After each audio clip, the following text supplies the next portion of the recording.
India को फायदा तो होगा, ऐसा नहीं है कि नहीं उसको फायदा होगा, इंडिया को बहुत फायदा होगा और इसका फायदा है उसको। लेकिन इसके बावजूद मैं समझता हूं कि पाकिस्तान भी जो मौजूदा बहरान से हम गुजर रहे हैं, ये उसके लिए एक बहुत बड़ा चैलेंज बन जाएगा। तो होना ये चाहिए था कि ये G20 की कॉन्फ्रेंस पाकिस्तान में होनी चाहिए थी, मगर ये इंडिया में हुई।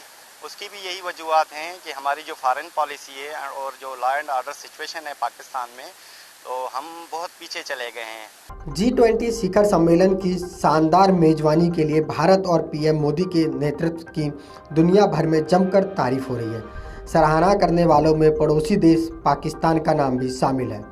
दरअसल G20 शिखर सम्मेलन की सफलतापूर्वक मेजबानी के लिए भारत की प्रशंसा करते हुए पाकिस्तान में लोगों की ओर से कुछ प्रतिक्रियाएं सामने आई हैं। वहां के लोग भारत की विदेश नीति की जमकर तारीफ कर रहे हैं।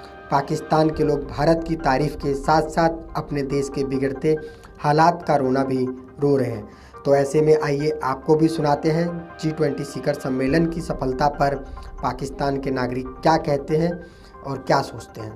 73 ईयर्स 75 ईयर्स बोल रहे हैं आप, पाकिस्तान की जो हमारी फॉरेन पॉलिसी है वो उस पे जो है हम शायद नाकाम रहे हैं।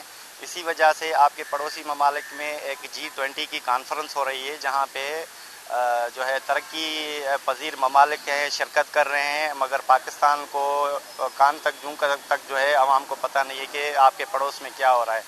तो होना ये चाहिए था कि ये G20 की कॉन्फ्रेंस पाकिस्तान में होनी चाहिए थी, मगर ये इंडिया में हुई।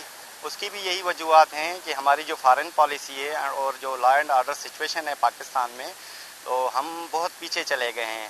अभी लास्ट 10 सालों में, 10 भी नहीं कहूँगा, एक 5-6 सालों में हम पाकिस्तान जो है इकनॉमी में और सिक्योरिटी के हवाले से बहुत पीछे चले गए हैं। शायद हमें दुनिया ने जो है साइड लाइन पे लगा लिया है।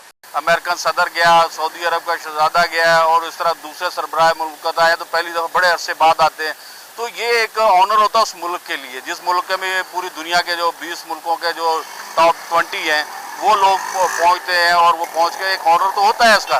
लेकिन देखिए, बहरहाल मैंने जिस तरह कहा कि मईशत के ऊपर फ़र्क तो आता है, ज़ाहिर बात, वो मैंने जैसा कि सौदे होते हैं तो उसका इंडिया को फ़ायदा तो होगा, ऐसा नहीं है कि नहीं उसको फ़ायदा होगा, इंडिया को बहुत फ़ायदा होगा और इसका फ़ायदा है उसको। जाहिर है बिल्कुल बुलंद होगा, इसलिए कि एक तो वो मीडिया में सामने आए हैं इस हवाले से, जो बहुत सारे बाहर से माहौल, जैसे अभी शहजादा आए, सऊदी अरब का जो शहजादा है वो आए।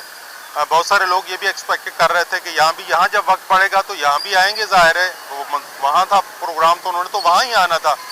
लेकिन मैं समझता हूँ कि पूरी दुनिया में जब इतनी बड़ी कॉन्फ्रेंसेज होती हैं जो माशी सतह पे हों, तो वो तो जाहिर है पूरी दुनिया में उनका चीज़ें जो है ना, लोग उनको उसी अंदाज से देखते हैं कि ये आगे बढ़ रहे हैं लोग और उसमें काम कर रहे हैं। लेकिन इसके बावजूद मैं समझता हूँ कि पाकिस्तान भी जो मौजूदा बहरान से हम गुजर रहे हैं, ये उसके लिए एक बहुत बड़ा चैलेंज बन जाएगा। बता दें कि अमेरिका के राष्ट्रपति जो बाइडेन, फ्रांस के राष्ट्रपति इमैनुअल मैक्रों, ब्रिटेन के राष्ट्रपति ऋषि सुनक समेत दुनिया भर के कई राष्ट्रीय अध्यक्ष भारत और पीएम मोदी की खुलकर तारीफ कर चुके हैं। यहाँ तक कि चीन ने भी भारत में हुए G20 शिखर सम्मेलन को सफल बताया है।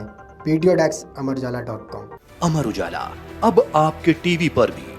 अपने स्मार्ट टीवी पर YouTube पर सर्च करें अमर उजाला, चैनल सब्सक्राइब करें और देखें ताज़ा खबरें, वो भी HD क्वालिटी में। और हाँ, बेल आइकन दबाना ना भूलें ताकि हर खबर हो आपके घर।